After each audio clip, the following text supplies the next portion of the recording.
Greetings to you, our wonderful viewers. Yes, we don't come again for another episode of Sports Busstop. As usual, 100% of everything we concern football. Now we talk about for inside La Liga, German Bundesliga, Italian Serie A, French Ligue 1, and of course, the most watched and the most viewed league will be the English Premier League. I want to appreciate our wonderful sponsors, Ico Gas and OR Restaurant, for always coming through for us. Edafe, Dmouthpiece is my name.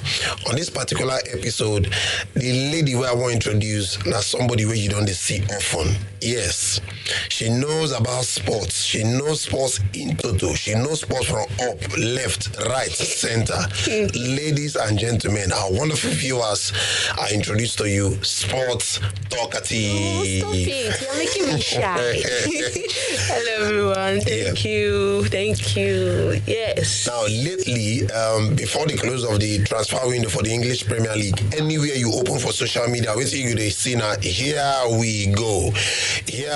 Yes, Fabrizio Romano, you don't drop a whole lot of transfers. We don't happen. So today we're going to talk about the major transfers for the major 5 leagues.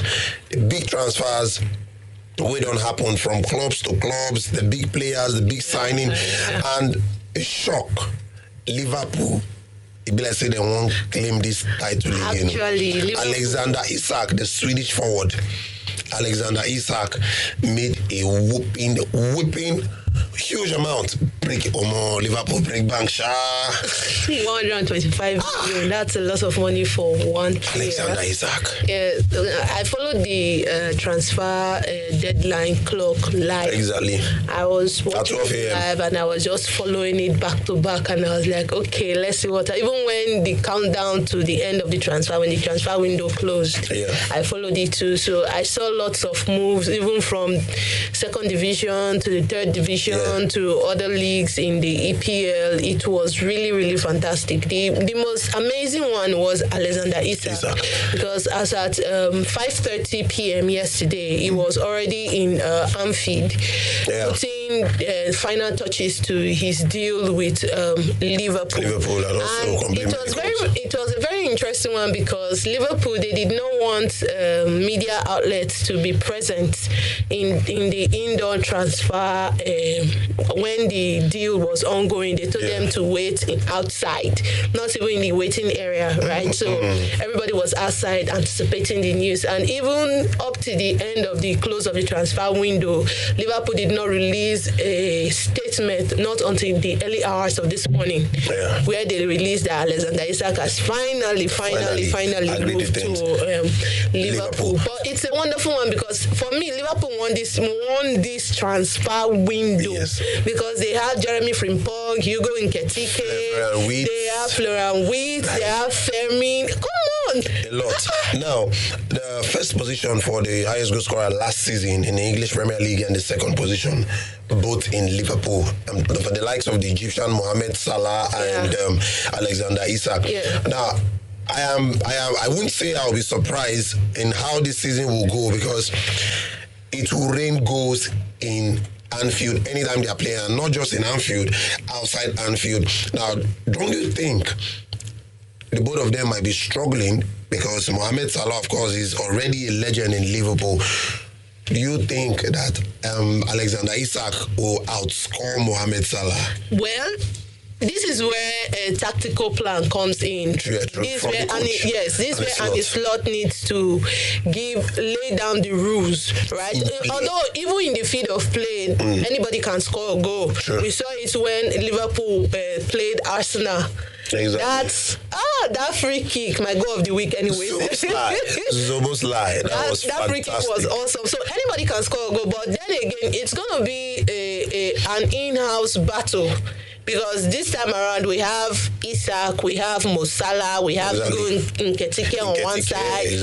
We have this is going to be So this is going to be a very tight-knit one for Liverpool, especially when it comes to taking of penalties, right? So and Slot has to put his foot down. I think the penalty taker is actually Mo Salah, but I don't think they would take that off Mo Salah. Because he's a legend already in Liverpool. But then again, anything can happen because Arne Slot needs to put his feet down. But anybody can score in the field of play. Anybody can get the ball. I just hope that Isak is not going to be selfish with the ball. He's going to be a team player, not a solo player. So now that's for Liverpool. Now talking about Manchester City, they lost during the weekend against Brighton 2-1, and during the transfers, Ike Gundogan, he is a fantastic player and one-time captain for Manchester City, has already signed for Galatasaray. Yeah. Now, so far, Manchester City have lost 2 games. Do you still feel that Pep Guardiola's side will come out and do better this season? Because a lot of things in England, just like we said in the previous episode, they have strengthened their force from the attack, from the defense, from the midfield. Well, for me, Man City have the stars. They have the array of players. They have good midfielders. They have good midfield. Even with Czech being injured, they have replacements. They have good midfielders from the A team, from the B team. They have good defenders. They have good left back. Manuel Kanji has already left. He has gone to Inter Milan. Of course. This morning, because during the ticking of the clock for the transfer window, right, the talks for Manuel Akanji was underway. And Man City had to submit a transfer shield. And they've brought in the Italian goalkeeper Donnarumma, and Ederson has left the for Fenerbahce. So Turkey. this is some go, some stay. So there is a saying in Nigeria: "Soldier go, soldier come, barracks remain." But for Pep Guardiola, I think he just needs to rearrange his tactical plan, because I think it's becoming quite more predictable compared to when he came a few seasons ago, where it was very, very hot. Now players and teams are now getting very acclimatized to the style of Pep Guardiola. So he needs to become unpredictable as he was before. From Barcelona to Bayern. We said something that with KDB leaving England, it will actually affect the goal scoring of the Norwegian Erling Haaland. But it seems that, just like what you said, Manchester City is now being predictable. They need to change their style of play, because I always say that Pep Guardiola has plan B, plan A, plan B, plan C. Brighton of all teams, I didn't expect them to lose to Brighton. I followed the match and I saw how the lag on the midfield for Man City was that was where Brighton that was like they pressed Man City. It was really unexpected. So this goes to show that a lot of teams have studied Pep Guardiola. They've understood his style. So they've seen the beginning and the end of Pep Guardiola. So I think Pep Guardiola needs to go back to the drawing board and come back bigger, better, and much more unpredictable. If he misses out on the trophy this season, I think at least he might risk being sacked. If he's sacked, that's going to... He has won everything. Exactly. I think for me, it's better to leave when the ovation is loudest. Exactly. Yeah. Well, he actually signed a long-time deal. Now, Manchester United. So finally, our freedom fighters, some of our freedom fighters have gone. And Manchester City won. Although Garnacho has gone to Chelsea. He went to Chelsea. Did that man you go jam Chelsea? Garnacho go show man. Yes, now you go impress that now if they go start when you say Chelsea, then get almost 43 players yet and they don't understand anything they play. But then again, Rasmus Højlund has gone to Napoli on a season-long loan. Victor Lindelof has left Manchester United for Aston Villa on free transfer. Jadon Sancho is on loan to Aston Villa. Anthony has gone to Real Betis on a permanent deal. And of course, the most awesome one for me is the fact that Manchester United finally signed Seny Lamens, our goalkeeper, because that we have Dmouthpiece Martinez deal failed, so they had to go for an option B. I'm even happy that he did not get. But why? Dmouthpiece Martinez, of course, is a World Cup winner and also it doesn't matter. But I mean, we have Seny Lamens. People say he's the young Courtois, but I don't like it when people say they like him to Courtois. if you follow his record, he has been awesome goalkeeper, 2 Golden Glove winner, 2-time Golden Glove winner. So at least Onana, why they never say Onana for this transfer window? That's another thing. Or send him out alone or something, because Onana, I'm still angry at him for that Grisby game. Catch boy, they catch player ahead.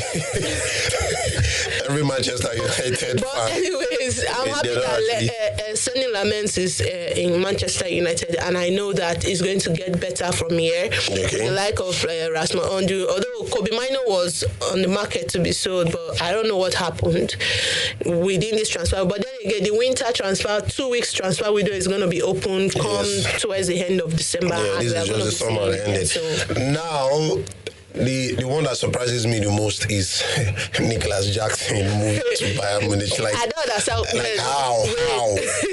Like Bayern Munich, how? Okay, so I want to say something, right? Harry Kane, there was a time in the season when Harry Kane was in Tottenham Hotspur, and he was, people call him a washed up player, right? True. Yeah. They called him a washed up player, that he had nothing to offer. Then he went to Bayern Munich. And he went to Bayern Munich, he was still doing well. But right now, he's a phenomenal player, and he has become a top goal scorer in the Bundesliga. So you people are calling Nicholas Jackson. Hope you're not saying this because you think that Nicholas Jackson will outscore Harry Kane. No, I'm not saying he will outscore Harry Kane. But I just believe that Nicholas Jackson has joined a team that they are going to give him more opportunities to shine. Look at Olise Michael is shining. So Nicholas Jackson is going to shine in Bayern Munich, right? And I know Chelsea, they are going to be on the lookout for him like, oh, okay, Nicholas Jackson. But then again, let's see what happens after the end of the season, if Bayern Munich is going to keep him or if he's coming back to London. Now, talking about Harry Kane, where you made mention of Spurs, that's Tottenham Hotspur, his former club. They've made wonderful signing this season. Yeah, Kolomwani has come from PSG, has come to Tottenham. What's the name? This Netherlands midfielder, Xavi Simons. Yeah. Now, that is a fantastic sign. Now, I want us to compare. Do you think the signing of Xavi Simons and Arsenal's attacking forward, Ebirichi, which do you think was actually a perfect transfer? Why did they put me for 30? No, but I'm just trying to compare because they are both fantastic players. No, they are both fantastic players. And we know the reason why Hotspur had to tighten because Son is no longer there. So they had to find replacements. And I like the kind of transfers they made. Yes, quality transfers. Quality and straight to the point. Yes. They were very much on target. Eze Eberichi is a fantastic player. Yeah. And Simon is a fantastic player too.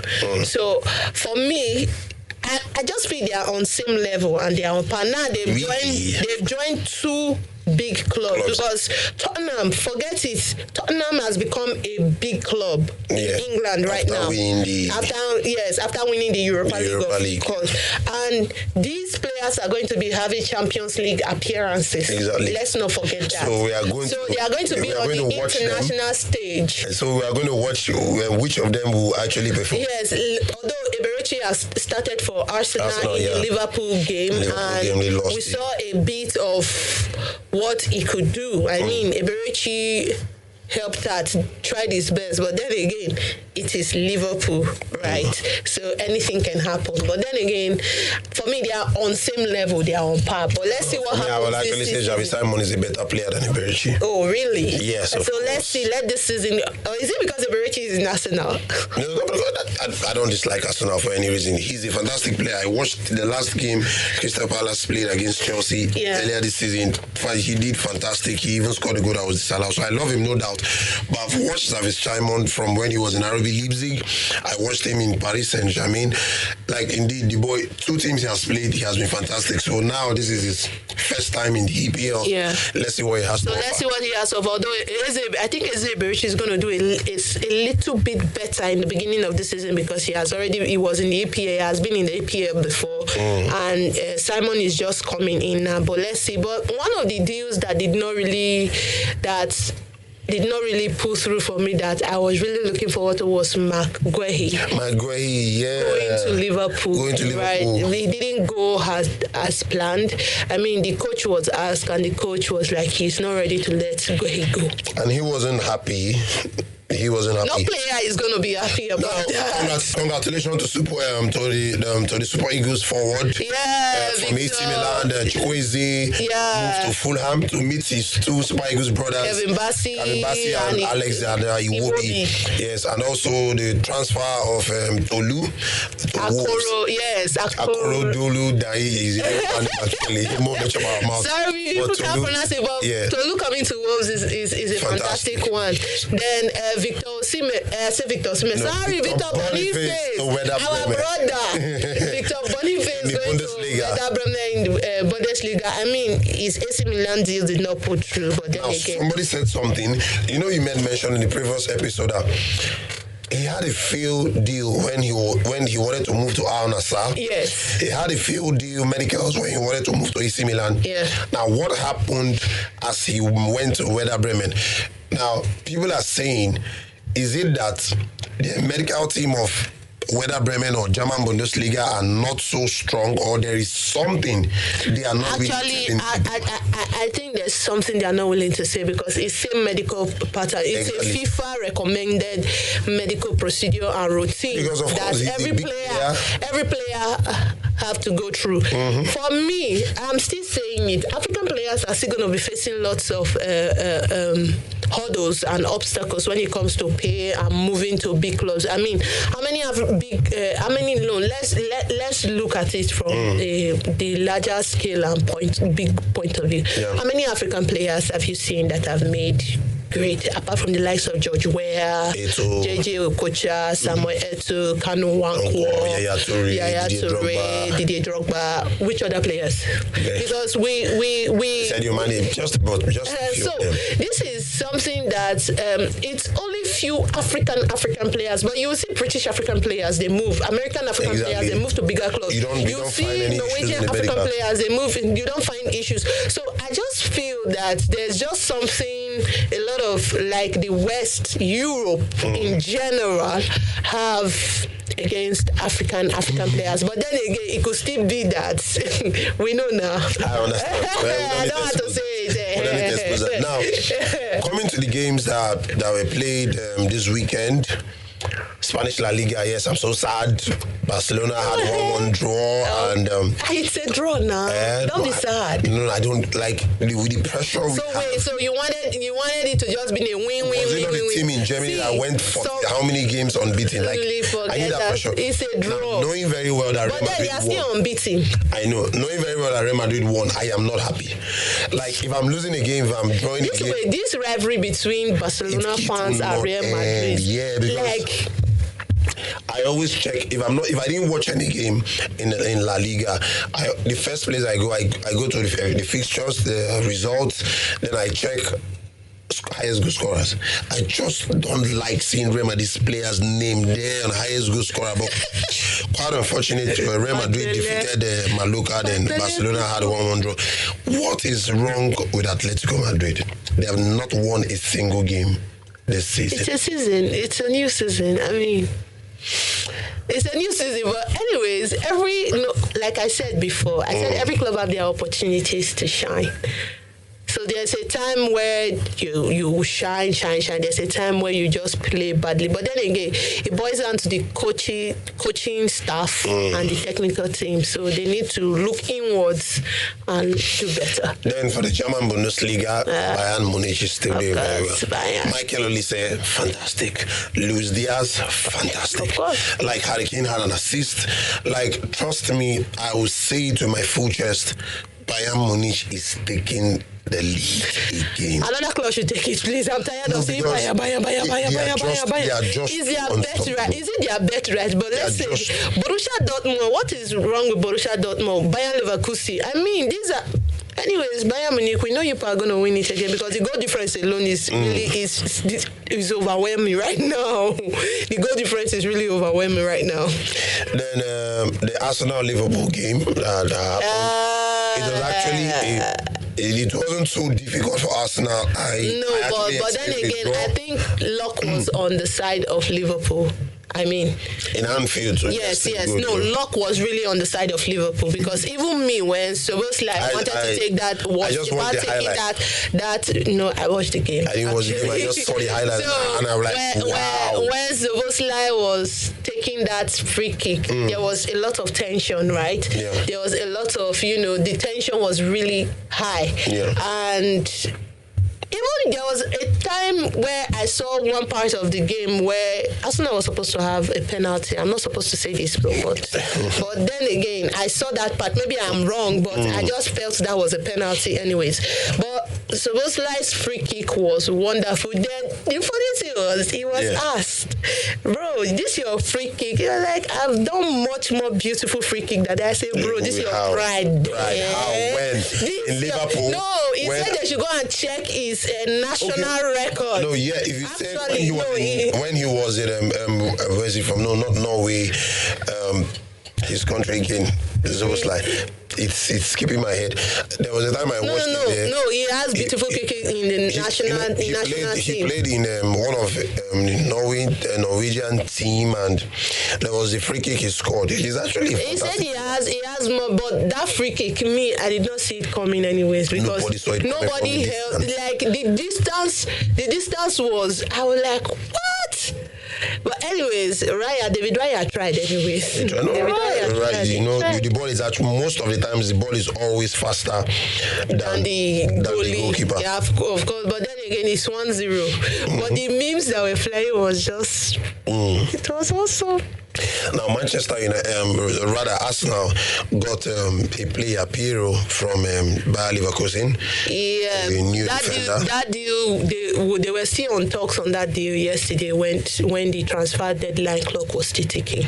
So, but then again, I think they themselves submitted a transfer shield to shield the transfer so that it will not just die alongside the deadline clock. And because I was following it, they said the talks were still underway. Congratulations to Arsenal for getting the... I was really, really angry when I saw that Chelsea Football Club, we are pushing forward to get Fermin Lopez £40 million from Barcelona. I was like, Hansi Flick, please do not sell this young warlock. This boy is too good to be sold early. I was so happy when I discovered that transfer did not pull through. But then again, the winter window, they are still going to come back with that deal offer, maybe with a better price. I think this transfer thing is not just a team. The player too, yes, the player. The player might not really be having a good playing time and wants to leave. No, for example, Garnacho. Manchester United did not want to sell Garnacho, but Garnacho had a good playing time. No, Garnacho really, really wanted to leave Manchester United. The fan base. A whole lot of of course. See, Manchester United fans. I'm a Manchester United fan, but our fans say they are bad mouth and positivity sometimes can be very overwhelming. Yeah, Garnacho is out. Odlund has gone to Napoli. They changed Odlund away. They chased Rashford away. Lindelof has left. McTominay, the likes of them. So these are players that just left Manchester United. But then again, we still need to sign more players. So I hope that the board of directors are going to look into. The problem is just the players. I think. No. It's not just the players. No, Amorim. I don't want to say anything anyways because I don't even know what to say right now. I'm neither here nor there for Amorim because I saw his reaction in the Manchester United Burnley match, right? Yeah. He was just too composed and too not. He was unbothered actually. The way he was moving, even when Bruno Fernandes was about taking the penalty, he was just very like not even relaxed. I saw this look of oh my God, not again. And immediately so he had that look. He left the stand. He left the stand. I was just looking at them and like, oh okay. It just looked and like. Okay. But why I'm saying they need to make a change.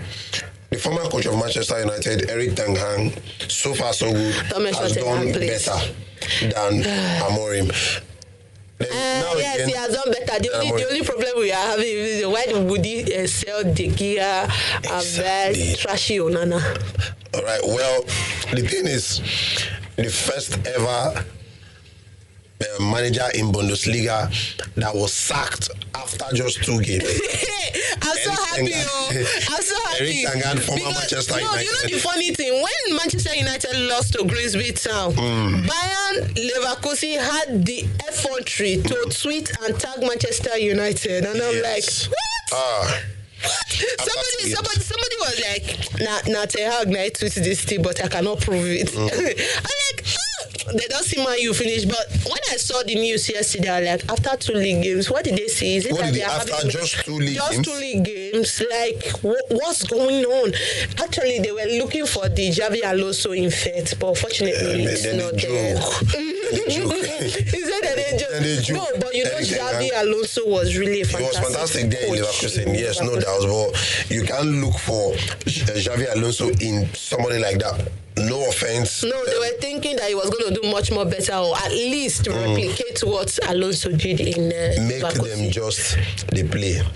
Now, another great coach was sacked in the Turkish league. Yep. Yeah, from Fenerbahce. The chosen one. The chosen one, yes. Jose Mourinho. So right now he has traveled back to his hometown. Portugal. Yes, he has gone to Portugal. He said he wanted to go and watch the game between Sporting and one of the teams there. But I think he's hiring. No.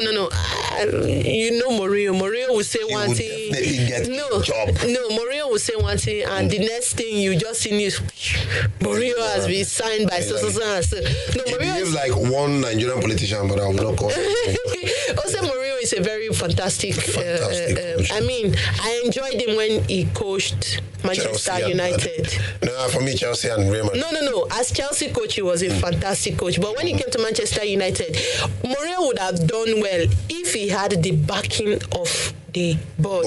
Because you know Mourinho has loud mouth. Mourinho is this kind of person that says things as it is. Yes. So he unveiled a lot of things that were going on in Manchester. And I remember there was one press conference where he just said, Baba coach, you keep quiet now. We know what is going on. But then again, I think clubs are going to be vying for Jose Mourinho. I mean, of course, in no time. He coached Chelsea, he coached Ajax, he coached Real Madrid, so he coached Manchester United, won the Champions League, won the Premier League, won the Premier League, World Club with Europa, Chelsea, Super League. Of course. So, I mean, top 5 best coaches in the world. Jose Mourinho is going to be there. So jobs will be looking for him. No, they are going to be lining up for him. But I will be so surprised if he comes back to the EPL. So it's the international break. A lot of people have traveled. Yeah, for country World Cup qualifiers and country plays. So big players have gone back. Even Isak has gone back. He has gone back to Sweden. A lot of I saw Messi has landed in Argentina, and a lot of the like of them.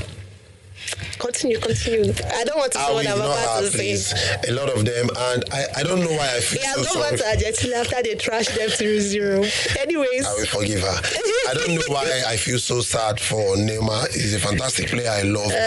Whenever they are having an important game, he keeps getting injured. I really feel so sad for him because, of course. Boils down to lifestyle. Yeah, though it's affecting him too, but he's an injury-prone player. No, that's what I'm saying. Lifestyle, it makes you injury-prone. So I hope Lamine Yamal is learning. Yeah. This is the point where I need to thank our wonderful sponsors, Ico Gas and OR Restaurant, and also appreciate myself and also Sports Talkative, because I know after I'm signing out, I'm going to break somebody's neck. Of course, because I just reminded him that the beat is close. Thank you very much. And I also want to appreciate the guys behind the camera. You guys are amazing. Thank you. Wonderful people. Thank you. Our viewers, we love you so much. We see your likes, we see your comments. Always support us. Thank you. And we are going to do this again next week. We want to say thank you and bye for now. Bye.